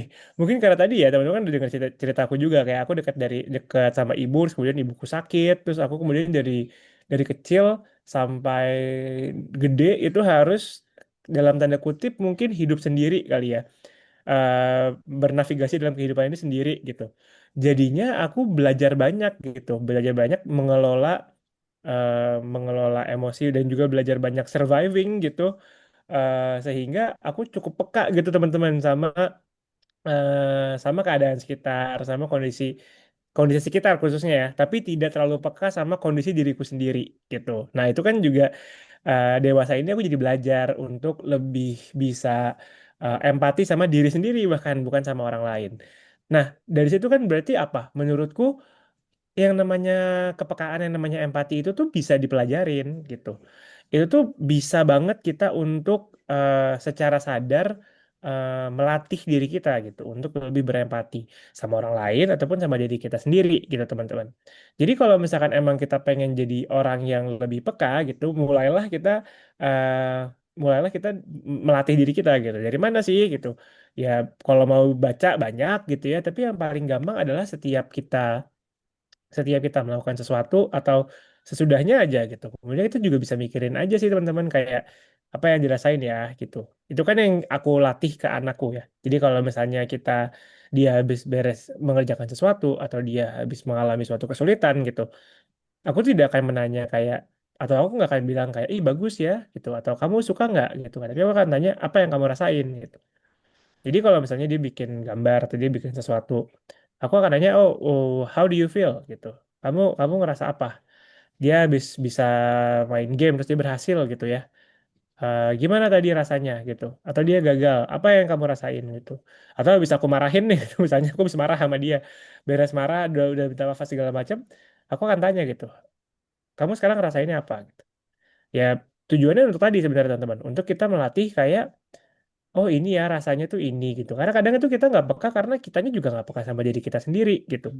Kitanya nggak tahu, misalnya kita uring-uringan gitu ya. Kenapa ya ini ya ada apa ya itu kita juga bahkan nggak bisa menamai apa tuh nama nama nama rasa yang kita rasain tuh, si emosinya namanya apa gitu.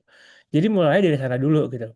Ya salah satu yang mungkin sangat membantu dan beberapa kali itu aku juga gunakan untuk tadi ya untuk memahami perasaanku sendiri adalah dengan cara journaling sebenarnya teman-teman, nulis diary gitu ya.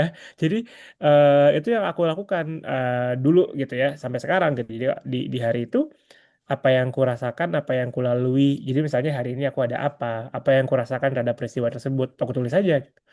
Lama kelamaan, nanti saat bukunya sudah semakin penuh nih jurnalku, ini Ada. ya saat kita baca, Oh, saat kita baca, jadi kita tahu, oh hari ini tuh aku ngapain, oh hari ini tuh aku karena ini, aku ngerasain ini. oh. Jadi lama-lama apa ya lama-lama secara otomatis tuh kita bisa sadar sendiri gitu teman-teman meskipun tetap ada momennya di mana aku nggak sadar aku nggak peka pasti ada gitu tapi dengan punya disiplin atau dengan melatih demikian seenggaknya kita jadi bisa juga reflektif juga gitu nantinya jadi ya menurutku bisa dengan journaling kalau mau atau lebih mempertanyakan aja gitu kalau misalnya aku lakuin ini nanti dia apa ya rasanya atau kalau misalkan aku kayak gini yang aku rasakan apa ya kalau aku jadi dia aku akan ngerasain apa ya gitu lebih sadar aja sih teman-teman kadang tuh kita nggak peka karena kita nggak sadar aja gitu. Makanya gitu ya kalau melatih kesadaran atau melatih melatih kecerdasan emosi kan apa ujung-ujungnya disuruhnya apa kalau kita baca buku meditasi gitu kan journaling ya karena tadi kuncinya buat peka atau bisa merasakan atau berempati itu ya dengan kita sadar apa enggak gitu kadang itu kita nggak sadar soalnya bukannya kita jahat ya tapi kita nggak sadar aja gitu kita nggak sadar kalau itu tuh salah misalnya atau kita nggak sadar kalau itu tuh menyakiti hati orang misalnya atau kalau kita tuh nggak sadar kalau kita tuh galak gitu tuh kita nggak sadar bukan kitanya nggak berempati ya teman-teman ya bukannya kita nyari empati enggak tapi kadang kita tuh mostly permasalahan dan kita tidak sadar. Betul sekali Kak Reza. Jawabannya luar biasa sekali. Nah, jadi teman-teman kalau ingin mengasah kesadarannya sendiri dan itu adalah modal untuk kita dapat melatih kepekaan bagi orang lain. Bagaimana kita melatih kepekaan kita sendiri? Ada beberapa tips tadi yang sudah disampaikan Kak Reza. Yang pertama adalah journaling atau bisa juga dengan berbicara dengan diri sendiri atau self talk mungkin ya Mas, ya. Dengan self Hmm. talk atau journaling itu eh, memang perlu kita menyisihkan waktu untuk itu gitu di antara sibuknya kita dalam hari-hari kita, aktivitas kita, kita perlu untuk menyisihkan waktu untuk agar kita mengasah lebih peka lagi sebagai suami ataupun sebagai ayah. Boleh dicoba itu tips praktisnya, mulai journaling, mulai beli-beli buku lagi ya. Udah lama nggak sekolah, nggak punya buku, boleh beli buku lagi. Coba rasakan manfaatnya dulu. Nah, mungkin setelah sehari 2 hari menemukan manfaatnya, silahkan dilanjutkan. Kalau tidak, kalau itu teknik tidak berhasil, coba teknik yang lain. Bagaimana agar mengasah kepekaan. Nah, ini berhubung waktunya sudah mau hampir habis, maksud saya Kak Reza. Eh, dan kalau boleh saya memberikan satu pertanyaan lagi Kak Reza, Hmm. mungkin ada kelebihan waktu sedikit ya teman-teman dan Kak Reza. Saya ingin menanyakan tentang fatherless Kak Reza. Di Hmm. dalam formulir apa namanya pendaftaran kita itu banyak sekali peserta yang menanyakan terkait fatherless bahwa Hmm. mereka itu dibesarkan dalam kondisi kondisi tanpa kehadiran ayah secara Hmm. psikologis gitu ya ataupun secara fisik. Nah, bagaimana eh, dampak-dampak itu tidak kembali diturunkan ke anak kita selanjutnya gitu agar luka-luka itu tidak eh, agar tidak dilanjutkan ke anak kita dan cukup berhenti di kita. Itu bagaimana cara eh, menyikapinya Kak Riza? Oke. Ya sebenarnya kan isu fatherless ini tuh sebuah isu yang penting banget ya teman-teman ya. Terus juga kemudian kan eh, apa ya banyak terjadi gitu ya. Kita sadar kalau terjadi di diri kita gitu. Menurutku tiga langkah aja nih, Mas Eji. Yang pertama, kita harus tahu dulu sebenarnya dampaknya tuh apa sih gitu. Dampaknya tuh apa? Kita lihat lagi dari diri kita. Sebenarnya tuh apa yang mungkin menjadi kekurangan kita sekarang itu bisa jadi aja itu ya karena dampaknya tadi ya fatherless itu, atau mungkin malah minimnya kehadiran kedua orang tua, bahkan mungkin bukan cuma father doang gitu ya teman-teman ya, itu bisa aja terjadi. Caranya gimana dengan kita bisa sadar ini gitu? Ya banyak hal gitu. Eh, perbanyak perbanyak perbendaharaan referensi, bisa baca atau kita banyak ngobrol tentunya dengan sumber-sumber yang jelas ya teman-teman ya gitu. Atau yang mungkin paling sering aku sarankan adalah ya kita pergi ke konseling ke psikolog gitu.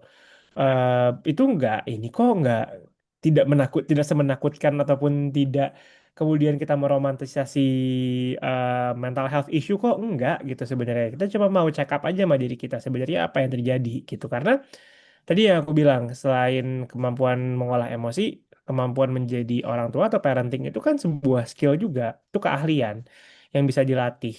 Kita punya modalnya. Modalnya apa? Modalnya ya pengalaman kita sebagai anak. Itulah modal atau blueprint parenting kita gitu. Kalau misalnya kita tumbuh dengan tanpa ayah gitu misalnya, mungkin banget kita juga akan melanggengkan hal tersebut tuh mungkin gitu. Tapi makanya kita harus tahu dulu sebenarnya apa sih dampaknya gitu. Apa sih dampak perlakuan orang tua kita terhadap kita tuh sekarang tuh dampaknya apa sih yang dirasain gitu. Kita harus tahu dulu tuh teman-teman. Bukan untuk nyalahin tentunya, makanya nyambung ke yang dua supaya apa? Supaya kita bisa menerima itu gitu. Misal, aku tuh orangnya ternyata minderan ya karena dulu tuh kalau misalnya orang tua aku tuh suka banding-bandingin gitu misalnya. Makanya aku sekarang tuh jadi suka minderan atau suka takut kalau mau berkompetisi atau mau bersaing gitu. Nah, dengan kita tahu ini, bukan berarti kemudian kita membatasi diri kita tuh enggak, teman-teman. Tapi kita jadi tahu, oh ini tuh karena ini. Oh yang gue rasain tuh adalah gue yang zaman kecil dulu tuh malas kalau dibanding-bandingin, makanya gue nggak mau mulai sekarang gitu. Tapi kan sekarang kita orang dewasa yang punya banyak apa ya, banyak banyak pengaruh dari luar rumah juga gitu ya, adalah individu baru dewasa yang lebih lebih mumpuni kali ya gitu dengan segala kedewasaan kita. Jadinya kita harusnya bisa melawan ini. Tapi kita harus mulai dulu dari apa yang tahu dulu apa yang membatasi kita gitu. Sama yang terakhir ya kalau kita sudah tahu gitu ya teman-teman ya, selain kita maafin orang tua kita, karena kalau kita berharap orang tua kita berubah atau kita berharap orang tua kita kemudian memberikan closure atau penutup ke kita, itu rasanya rada muluk-muluk gitu ya teman-teman ya. Mereka udah hidup 60-70 tahun, Ya, buat mereka berubah tuh rasanya udah kayaknya menurut menurut saya sih udah hayal babu lah menurut saya ya gitu, menurut saya nih. Karena ya buat apa juga gitu. Yang penting kan kita bisa tahu, kita bisa memaafkan mereka, kemudian kita bisa tidak mengulangi. Itu aja sebenarnya pentingnya gitu. Jadi kita harus tahu dulu gitu sebenarnya apa sih resikonya, apa sih permasalahannya, apa sih yang kita rasakan, dampaknya tuh apa. Terus kemudian, oh oke ini yang saya rasakan. Berarti saat ada hal seperti ini, saya harus berani untuk apa? Berani untuk tidak mengikuti perasaannya, berani untuk mencoba aja, berani untuk apa gitu ya teman-teman. Dan yang terakhir ya kita tidak mengulangi hal tersebut gitu. Nah, ya udah sih menurutku kayak kalau misalnya si isu fatherless ini tuh ya seperti itu aja. Karena kadang banyaknya gini Mas Rinci, misalnya dia tahu nih dampaknya fatherless, tapi kemudian dia berhenti di menyalahkan orang tuanya gitu. Kemudian dia berhenti di kayak ya pokoknya ini karena orang tua gue nih gitu misalnya, atau ya semoga nih bapak gue tahu deh gitu ya. Menurut saya sih itu rada muluk-muluk gitu ya, rada tidak melihat ke depan gitu menurutku. Tapi kalau kita bisa menerima tadi ya yang langkah keduanya ya sudah kan, sehingga kita juga harusnya untuk kemudian kita berbuat baik sama orang tua, untuk kemudian kita memaafkan orang tua akan lebih mudah, dan tidak mengulanginya juga akan lebih mudah. Jadi sadar, kemudian menerima, dan lakukan perubahan itu sendiri. Itu tiga hal itu sih menurutku ya teman-teman ya, kalau kita emang benar-benar nih serius nih care sama isu fatherless gitu. Jangan sampai kita oh fatherless nih, berarti gue nggak mau, gue harus jadi bapak yang hadir. Tapi ujung-ujungnya jadi toxic sendiri tadi misalnya. Jadi terlalu berekspektasi untuk dipenuhi kebahagiaan kita sama anak misalnya. Atau jadi pengennya tuh ditunjukkan, anak kita harus menunjukkan kalau kita tuh adalah bapak yang berperan gitu. Nah, kan toxic juga jadinya. At the end of the day kembali lagi gitu Kak. Ya kita kembali lagi ke ya emang ujung-ujungnya akan tentang diri kita juga. Jadi kita harus tahu, terima, maafin, jangan diulangi. Karena nanti anak gimana anak nanti gitu ya. Mau kita udah hadir setiap saat, mau kita udah baik nggak pernah nyabet pakai sabuk gitu. Ya bisa jadi aja dia jadi bandel, bisa jadi gitu misalnya teman-teman. Karena satu dan lain hal gitu. Jadi ya menurutku kalau misalnya bahas isu fatherless ya kembali lagi ke diri kita gitu. Jadi bukan bukan kemudian jadi gue balas dendam sama orang tua gue gitu ya. Itu menurutku tidak akan memutus rantai fatherless itu sendiri gitu. Terima kasih Kak Reza. Jadi kalau boleh saya ambil 3 poin, Hmm. termasuk saya sendiri ini saya merasakan fatherless nih Kak Reza. Masa kecil saya dulu tinggal bapak keluar negeri untuk bekerja in that ekonomi. Iya. Jadi ada 3 hal. Yang pertama harus sadar, yang kedua menerima, yang ketiga adalah berubah. Jangan sampai berhenti hanya menyalahkan orang tua saja, karena ini memang eh, dengan orang tua kita kan dengan keterbatasannya mereka, baik keterbatasan ekonomi maupun keterbatasan literasi zaman mereka masih muda, itu saya kira menjadi bisa diterima dan bisa dipahami bagaimana kondisi orang tua sehingga memperlakukan kita seperti itu. Kemudian yang paling penting adalah kita berubah setelah kita menerima hal tersebut. Nah, kemudian saya ingin mengundang lagi teman-teman ada yang ingin raise hand, saya persilahkan. Kita sampai jam 11.45 Kak Reza ya. Boleh. Boleh, karena tadi ada beberapa eh, Iya. kendala teknis Hmm. sehingga kita mundur. Jadi kita akhirkan insya Allah sampai 11.45. Oh ini putrinya Kak Reza ya, lucu Iya. banget. Iya. Ayo, 10 menit Pinter lagi. ya. Silakan teman-teman kalau ada yang ingin bertanya, saya silakan untuk raise hand. Boleh. Kalau belum ada, saya izin buka kembali file dari isian teman-teman peserta ketika mendaftar. Nah, selain isu fatherless, banyak juga Kak Reza teman-teman itu yang mendaftar mengikuti bincang ini itu adalah karena ingin mengetahui bagaimana sebenarnya peran yang setara peran yang setara itu seperti apa antara ayah dan ibu. Nah, itu bisa diambil semisal dengan teori-teorinya Montessori atau apa yang Kak Riza kuasai ataupun semisal nih nanti istri sudah pulang terus bisa berkumpul, amin ya bisa berkumpul sama istri Amin. sama anak dalam satu rumah kira-kira seperti apa itu Kak pembagian peran yang setara antara ayah dan ibu di dalam pengasuhan anak maupun di dalam perawatan rumah gitu Kak. Oke. Sebenarnya kalau dari aku sih Mas Rinci ya, aku tuh merasa kalau yang namanya mungkin berkeluarga gitu atau membagi peran tuh nggak selamanya 50-50 ya gitu. Kadang kan kita maunya tuh semua tuh dibagi 50-50 gitu. Nah, Betul. em, dan kemudian jadi pusing sendiri untuk mencari kesetimbangan tersebut gitu. Padahal sebenarnya di beberapa waktu bisa jadi aja tuh nggak harus 50-50 kok gitu.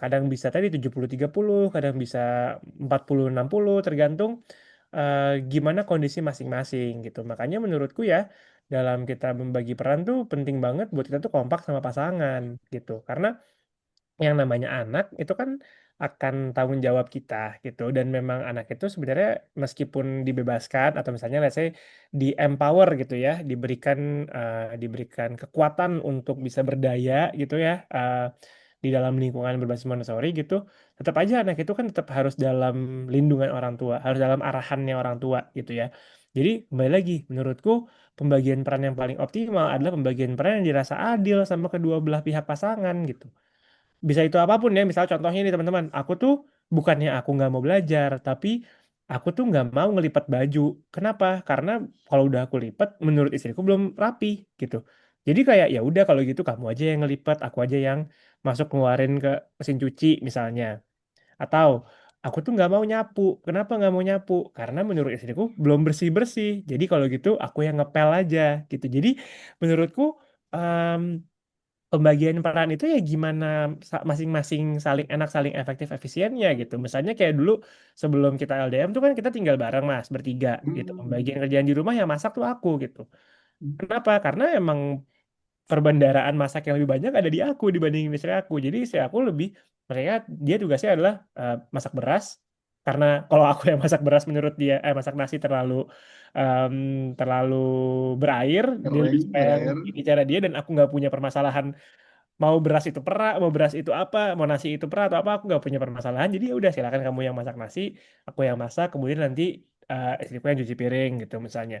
Jadi kan semuanya kembali lagi nggak harus 50-50, tapi yang penting keduanya sama-sama happy gitu. Keduanya sama-sama ya udah nggak masalah gitu. Atau let's say tadi masalah nyetrika atau apa. Jadi ya kita baginya sebagaimana kita bahagianya aja gitu. Karena menurutku orang tua yang paling baik buat anak tuh bukan orang tua yang sempurna ya Mas ya, tapi orang tua yang memang saling saling bisa menjaga kebahagiaan pasangannya itu sendiri gitu. Karena kan anak akan melihat, dia akan lebih banyak melihat kok daripada mendengar omongan kita gitu sebenarnya. Dia akan lebih banyak merasakan kok di hari-hari dibandingin ya dikasih tahu sama kita gitu. Jadi menurutku ya dalam berbagi peran, mau itu pakai teori apapun deh menurutku kembali lagi ke bagaimana keduanya ya sama-sama merasa tercukupkan bahagianya gitu. Keren sekali Kak Reza. Nah, ini perlu digarisbawahi ini ya. Jadi yang diinginkan anak itu bukan orang tua yang sempurna. Nah, begitu juga kita menyadari ketidaksempurnaan kita. Tetapi yang diinginkan anak adalah kedua orang tua yang sama-sama bahagia, gitu ya teman-teman dan Kak Reza. Dan bahagia ini harus sama-sama, tidak boleh hanya hanya eh, bapaknya saja yang bahagia, sedangkan yang ibunya merasa tertekan dan menderita itu juga tidak diinginkan oleh anak begitu.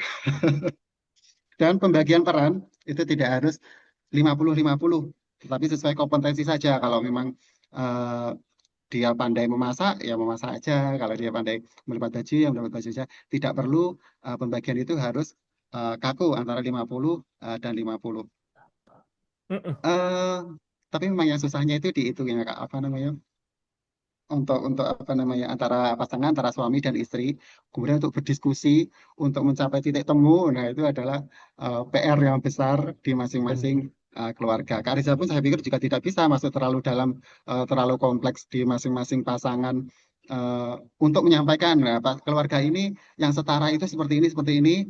Itu Kak Riza pun saya pikir juga Nggak tidak bisa. akan bisa untuk sejauh itu. Nah, kuncinya adalah di teman-teman sendiri, bagaimana teman-teman merefleksikan diri sendiri dan juga mengakomodasi pasangan, bagian pasangan. Nah, baiklah, karena ada yang resen, satu pertanyaan terakhir dari Kak Agung Maulana, saya undang untuk open mic, Kak. Oke, terima kasih Mas Rinci dan juga Mas Reza.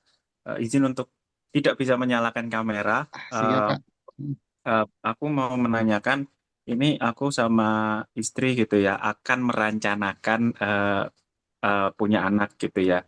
Selain dari segi finansial, itu menurut Kak Reza, itu kiranya apa yang perlu dipersiapkan buat kami dan mungkin untuk mencapai dan meraih itu bagaimana gitu. Hmm. Oke. Berarti persiapan selain persiapan finansial gitu ya, kalau mau punya anak tuh apa sih yang harus dipersiapkan lagi gitu ya? Oke, Em, banyak sebenarnya, Mas. Tapi gini, menurutku yang paling penting adalah karena kita kalau ngurus anak tuh idealnya harus berdua. Even buat pasangan bercerai pun kan juga paling ideal buat anak adalah co-parenting ya. Jadi menjadi orang tua utuh gitu untuk anak tersebut terlepas keputusan dari dua orang dewasanya gitu. Jadi satu itu adalah komunikasi sama pasangan. Setelah menikah itu tuh hidup kita berubah banget Mas.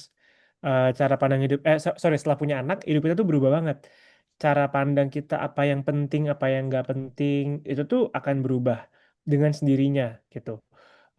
Kayak kalau aku bilang tuh ke teman-temanku kayak punya anak tuh nggak harus kok gitu. Kalau emang mau punya anak boleh nggak punya anak juga nggak wajib kok buat aku gitu ya. Tapi kalau misalkan mau ngerti gitu ya, mau paham, oh kehidupan tuh ternyata seperti ini ya, ya makanya punya anak gitu. Itu buat kita jadi kayak ngerti, oh hidup tuh memang seperti ini gitu. Itu aku sangat mempelajarinya, aku sangat menyadarinya setelah punya anak tadi gitu karena anakku gitu.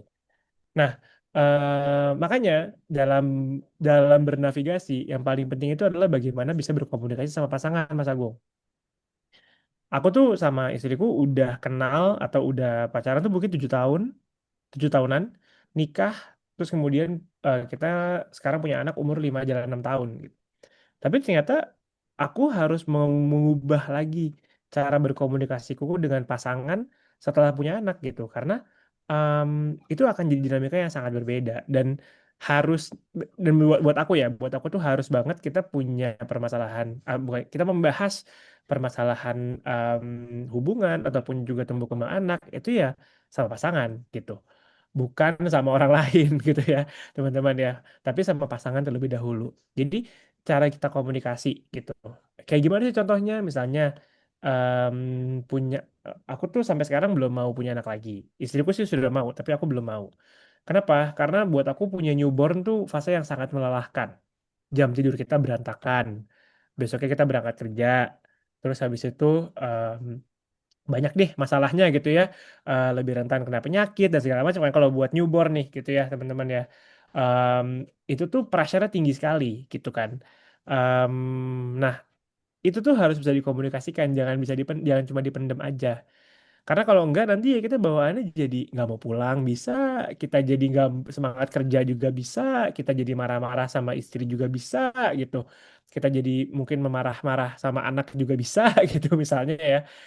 Itu tuh masalahnya tuh bakal banyak banget sehingga bagaimana kita bisa mengkomunikasikan dengan lancar tanpa menghakimi pasangan itu juga sangat penting gitu. Gimana kita bisa ngomong apa yang kita rasain tanpa kita bilang kamu sih tidur mulu gitu misalnya ya, itu tuh juga juga penting gitu. Bagaimana kita bisa mengkomunikasikan apa yang kita rasain, apa yang kita alami, pendapat kita, dan kemudian em, apa solusi bersamanya, itu tuh penting. Jadi persiapan menjaga hubungan melalui komunikasi yang lebih baik itu salah satu kunciannya gitu. Yang kedua, persiapan fisik mas, menurutku tadi aku bilang ya, punya newborn tuh capek banget gitu, kita pasti bakal begadang dan segala macam. Aku tuh kayaknya waktu punya newborn berat badanku turun banget deh, karena makan gak jelas waktunya kapan, tidur juga di cicil-cicil tuh 2 jam 2 jam 2 jam gitu misalnya, tapi tetap harus bangun, harus melek, harus kerja apa segala macam. Jadi metabolisme tubuhnya juga akan sangat berubah gitu ya. Nah itu tuh juga bahaya kalau misalnya kita sakit juga kita nggak bisa ideal dalam membersamai juga gitu. Jadi persiapan fisik gitu, em, makan yang benar, terus juga meskipun tidur nggak benar apa segala macam suplemen gitu gitu. Jadi itu juga harus dipersiapkan tuh kesehatan kita, menjadi ayah siaga tuh juga juga butuh persiapan banget tuh teman-teman. Sama yang terakhir menurutku, selain tadi komunikasi sama pasangan, terus juga fisik, tadi sih bagaimana kita melatih kesadaran kita terhadap diri kita sendiri. Karena saat nanti kita punya anak tuh, eh, ya hidup kita emang bukan buat cuma kita doang jadinya. Kita harus sadar dan mulai berdamai sama itu. Kadang kalau misalnya kita merasa masih apa sih, kalau anak-anak zaman sekarang ngomongnya belum selesai lah, belum selesai sama diri kita. Meskipun aku nggak believe ya kalau kita harus selesai dulu gitu. Tapi kita harus sadar dulu sama permasalahan kita tuh ada apa aja gitu. Em, Punya anak tuh akan membangkitkan eh, luka-luka kita yang kita tuh nggak sadar kita punya gitu. Sesimpel misalkan banyak loh teman-teman yang memang nggak bisa dengar suara bayi nangis gitu.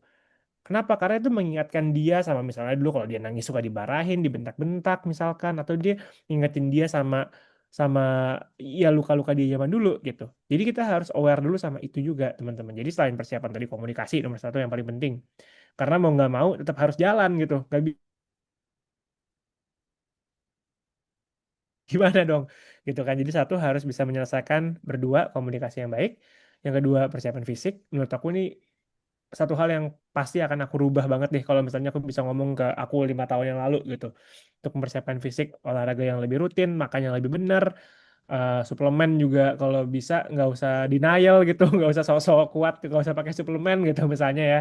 Em, Sama yang ketiga ya tadi kita kalau bisa kita tahu dulu kita tuh sebenarnya punya punya apa sih gitu, punya luka apa sih, punya permasalahan apa sih terhadap pengasuhan gitu ya, terhadap orang tua kita zaman dulu dan lain sebagainya, karena itu akan sangat memudahkan kita untuk tahu dan juga untuk menjadi versi orang tua yang memang kita inginkan gitu. Jadi itu sih 3 persiapan yang mungkin ya bisa aku akan lakukan gitu kalau aku mengulang fase newborn atau 5 tahun yang lalu gitu.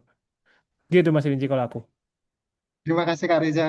Jadi untuk siap menikah atau siap menjadi orang tua itu tidak pernah ada siapnya ya Kak.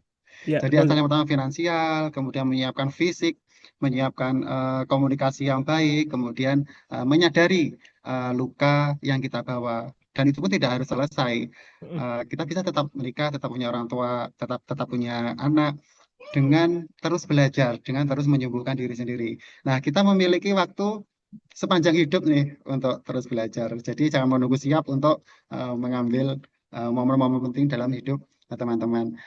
Nah, Kak Reza dan teman-teman, karena ini sudah 11.45 lebih, mungkin bisa dicukupi dulu diskusi kita.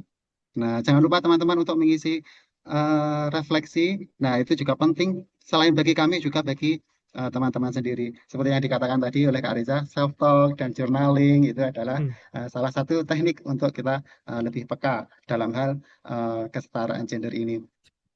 Nah, sembari teman-teman buka-buka itu browsernya untuk mengetikkan linknya atau di-scan, boleh beberapa poin yang saya tangkap dari Kak Reza, dan tentunya ada masih banyak lagi lainnya, poin-poin pentingnya. Beberapa hal yang saya perlu highlight adalah yang pertama, hadir secara utuh bagi seorang bapak, itu tidak hanya secara fisik, tidak hanya secara durasi atau kuantitas, tetapi meskipun sebentar, tetapi Bapak hadir secara penuh, secara psikologi, secara mental kepada anak dan pasangan. Itu yang pertama, arti dari hadir bagi seorang bapak atau pasangan.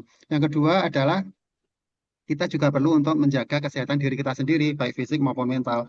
Misal dengan olahraga, dengan menjaga mindset yang benar, tidak begadang, dan lain sebagainya. Itu juga sama pentingnya ketika kita memikirkan kebahagiaan anak, sama pentingnya juga dengan kita memikirkan kebahagiaan untuk diri kita sendiri. Kemudian yang pertama, yang ketiga adalah bagaimana cara kita mendisiplinkan anak. Nah, yang pertama yang harus diketahui adalah batasan-batasannya, itu apa saja. Kemudian yang kedua adalah komunikasinya, bagaimana kita mengkomunikasikan yang tepat terhadap batasan-batasan tersebut terhadap anak. Yang terakhir adalah yang tidak kalah penting adalah keteladanan. Kemudian ada lagi saya mencatat tentang ini isu fatherless. Banyak di antara kita itu yang mengalami isu ini, trauma fatherless ini.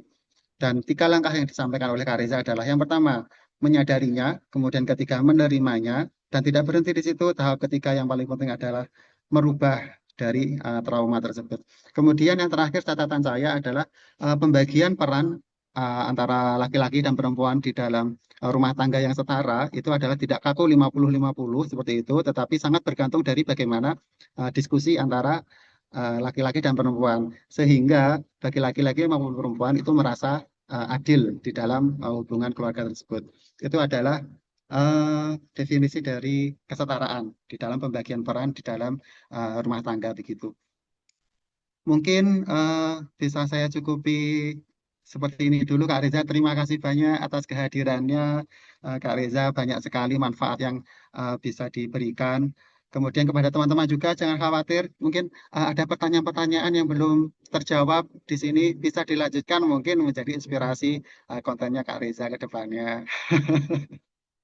Tapi pertanyaan teman-teman menjadi inspirasi kontennya kami tim Genset untuk apa namanya kita sampaikan di kesempatan-kesempatan berikutnya. Jadi silahkan teman-teman yang belum follow Instagram kami, silahkan di follow di Instagram @generasi.setara atau Instagramnya Kak Reza. Instagramnya Kak Reza di @reza_ndhk.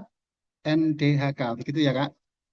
Nah, silahkan di follow. Siapa tahu pertanyaan teman-teman yang belum terjawab bisa menjadi inspirasi konten kami. Terima kasih atas sharing ilmunya teman-teman semua. Saya pikir saya minta maaf apabila ada kurang lebihnya. Sampai jumpa di ruang-ruang perbincangan selanjutnya. Saya akhiri. Wassalamualaikum warahmatullahi wabarakatuh. Waalaikumsalam warahmatullahi wabarakatuh. Terima kasih Mas Rinci, terima kasih Mas Reza. Terima kasih Kak Reza. Terima kasih.